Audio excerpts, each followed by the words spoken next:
halkımızın özellikle bu hususu unutmaması gerektiğine inanıyorum. Bu da nedir? Mescid-ül Aksa'nın biz Müslümanlar için ne ehemmiyeti var, ne önemi var. Bunu kesinlikle halkımızın kavraması lazım, halkımızın gündeminde bunu tutması lazım, unutmaması lazım. Mescid-ül Aksa her ne kadar Filistin toprakları içerisinde bulunsa bile sırada bir toprak parçası değildir. Mescid-ül Aksa bütün Müslümanların ilk kıblesidir. Bütün Müslümanlar için mukaddes olan bir mekandır.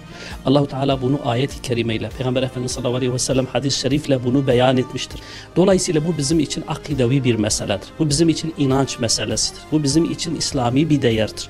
Bütün Müslümanların Mescid-ül Aksa'ya, Kudüs'e bu gözle bakması lazım.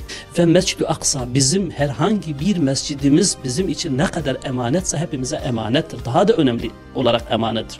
O yüzden Müslümanların mutlaka ama mutlaka hep beraber Mescid-ül Aksa'ya sahip çıkması lazım.